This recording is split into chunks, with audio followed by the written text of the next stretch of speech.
कि किसी भी समाज की रूढ़ियों को जब तक दूर नहीं किया जा सकता तब तक वो समाज प्रगतिशील नहीं बन सकता।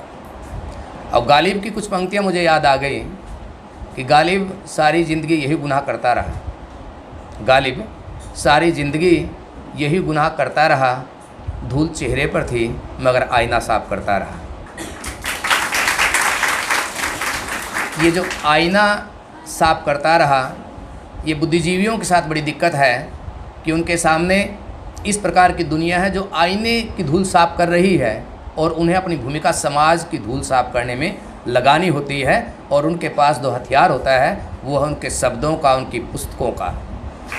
साथियों, जिस समाज में किताब का सम्मान ना हो, आप ये देख लीजिए उस समाज में किस चीज़ का सम्मान है, उससे आपको समाज की पहचान हो जाएगी।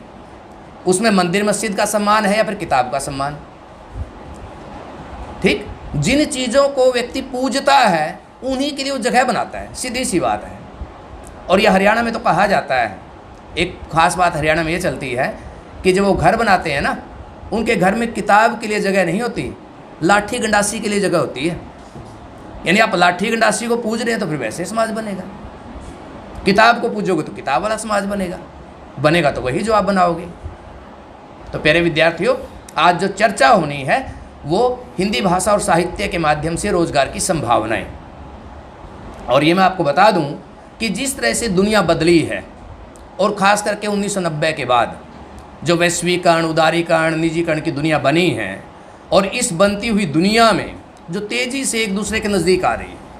आप देखेंगे कि आपने ब्रेकफास्ट यदि दिल्ली में किया है तो आप जो लंच है वो कहाँ कर सकते हैं, इंग्लैंड में कर सकते हैं, और फिर डिनर आप अमेरिका में कर सकते हैं। ठीक है ना, दुनिया इतनी स्पीड से एक दूसरे के नज़दीक आ रही है, स्पीड पे बड़ा जोर है, चाहे वो आपके डाटा की स्पीड हो या फिर कोई किसी व्हीकल की स्पीड हो, ठीक है ना, या फिर संबंध बदलने की स्पीड हो, कुछ भी हो, लेकिन स्पीड पे जोर ज़रूर है। तो इस बदलती हुई दुनिया में हिंदी भाषा के माध्यम से रोजगार की क्या संभावनाएं खुल रही हैं। और आप देखेंगे एक विज्ञापन में एक लाइन आई थी, दूध पीता है इंडिया, अमूल दूध पीता है इंडिया। अमूल को जानता नहीं था कोई, अमूल कितना बड़ा ब्रांड बन गया था। ठीक है ना, कोका कोला को पता नहीं था ठंडा मतलब कोका कोला, ब्रांड बन गया था।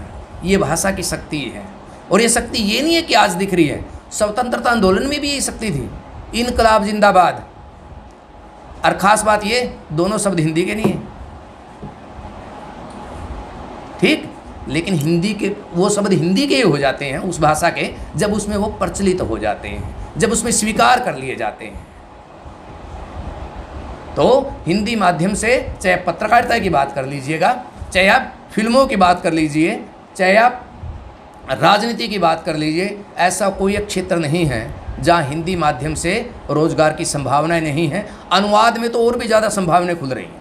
ऐसा लग रहा है कि आगे आने वाला समय ये तय करेगा, लेकिन इस प्रकार पूरी जो है अंदेशा है कि अनुवाद का बहुत बड़ा क्षेत्र जो है वो खुलने के लिए जा रहा। हालांकि एक क्षेत्र पहले भी था, लेकिन कभी कभी कोई एक क्षेत्र ज़्यादा इम्पोर्टेंट हो जाता है, ज़्यादा महत्वपूर्ण हो जाता है। तो हिंदी आपकी अस्मिता की भाषा नहीं, राष्ट्रीयता की भाषा नहीं, बल्कि क्या बन गई है, रोजगार की भी भाषा बन गई है। और आप ये देखिए कि हिंदी को सत्ता का सहारा नहीं मिला, कभी नहीं सत्ता ने स्वीकार किया हिंदी को, लेकिन हिंदी अपने दम पर पनपी है। मध्यकाल में उसको फारसी से द्वंद्व करना पड़ा और वर्तमान काल में उसको अंग्रेजी से द्वंद्व करना पड़ा। ये इस देश का दुर्भाग्य भी है कि जिस देश के अधिकांश लोग न्याय की भाषा ही ना उनके पास हो, यानी कोर्ट में आपके पास मुकदमा चल गया, आपको पता ही नहीं है कि आपको किस अपराध में सजा दी गई है, आपको इसी चीज़ का ज्ञान नहीं, तो उस देश के लोकतंत्र की क्या स्थिति होगी। लेकिन वो कहते हैं कि जनता जब करवट लेती हैं तो जनता को कंट्रोल करने वाली शक्तियों को भी अपने रूप बदलने पड़ते हैं, ठीक है ना। तो सरकार के चरित्र भी बदलते हैं, और ये इतिहास हमें बताता है कि कितनी निरंकुश सत्ता क्यों ना हो, वो जनता की शक्ति के सामने सर झुकाती है। तो आने वाला जो समय है वो समय आपका है। आपने यदि किसी भी भाषा का स्कोप देखना है, आप ये देखिए कि भारत का जो जीडीपी है उसमें आपकी फिल्म इंडस्ट्री का कितना योगदान है। आर्थिक राजधानी बोले जाता है बम्बई को। उसका कितना योगदान है इसको देख लीजिएगा बस इसी लाइन में। और क्यों तमिल जब कोई फिल्म बनती है वो हिंदी में क्यों ट्रांसलेट होती है? हिंदी वाली फिल्म तो तमिल में ट्रांसलेट नहीं होती, कि हिंदी के माध्यम से आप पूरी दुनिया तक आपकी आवाज़ जा सकती है। तो हर देश के पास कोई ना कोई भाषा होती है। तो भारत में जो भाषा है, जो स्वीकृत भाषा है, वो कौन सी है? वो हिंदी है।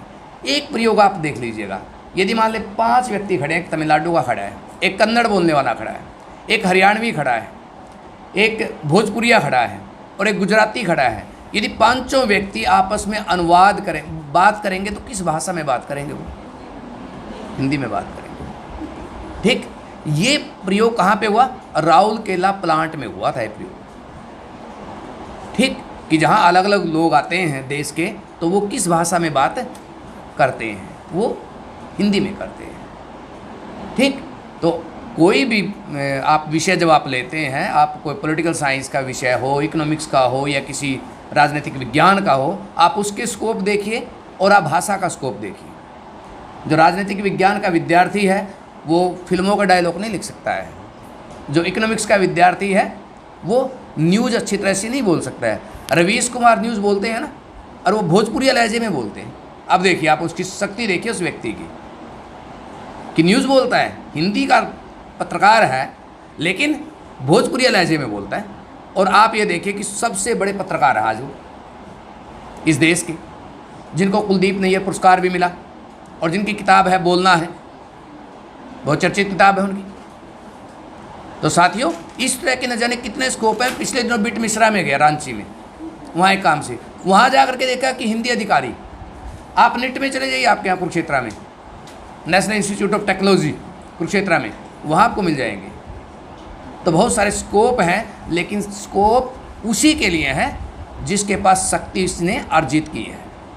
बैठे बैठाए स्कोप किसी को नहीं मिले, ठीक है ना। आपको हासिल करना पड़ता है, अपनी प्रतिभा को निखारना पड़ता है, तब जा कर के आपको स्कोप मिलेंगे। नहीं तो आपका फिर घर में भी स्कोप नहीं है। आगे मैं बता दूं, यदि कोई ये सोचता है ना घर में भी उसका स्कोप है, इसको कुछ बनाना आता है, ठीक है ना। यदि आपको ढंग की चाय नहीं बनानी आती और ढंग की आपको सब्जी नहीं बनानी आती, फिर देखिए हर रोज़ क्या दुर्गति होती है आपकी।